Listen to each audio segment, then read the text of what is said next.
वित्त मंत्री निर्मला सीतारमण ने राष्ट्रपति द्रौपदी मुर्मू से मुलाकात की है और थोड़ी ही देर बाद वो अब बजट पेश करने जाएंगी।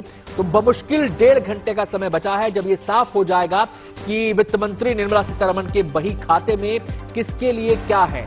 देश की अर्थव्यवस्था को आगे बढ़ाने की दिशा में वो कौन कौन सी योजनाओं को आगे लेकर आ रही हैं। ये उनका आखिरी मोदी कार्यकाल के जो सरकार है उसके दूसरे कार्यकाल का ये आखिरी बजट है, पूर्ण बजट।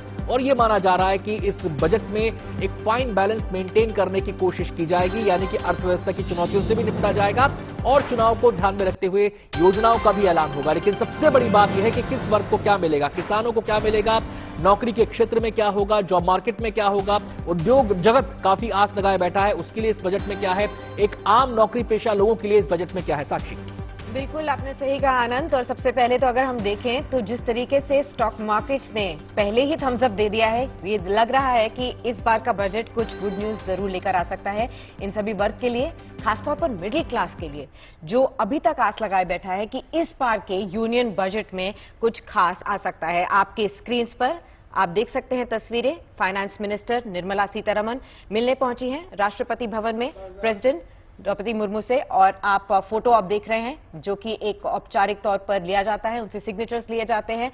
फिलहाल अभी ये टैबलेट फॉर्म में है, डिजिटल फॉर्म में उनकी बजट स्पीच है, लेकिन एक औपचारिक तौर पर उनसे मंजूरी ली जाएगी इस बजट को पेश करने से पहले, और उसके बाद finance minister Nirmala Sitharaman budget वहां पार्लियामेंट में पहुंचेंगी और लोकसभा में इस बजट की पेशी होगी और उनकी स्पीच भी होगी। याद रखिए कि सबसे लंबी स्पीच का record finance minister Nirmala Sitharaman के पास है। 2 घंटे 40 मिनट्स की स्पीच उन्होंने दी है, और तब भी वो स्पीच पूरी तरीके से कंप्लीट नहीं हुई थी और 2 पेजेस की स्पीच और बची भी थी।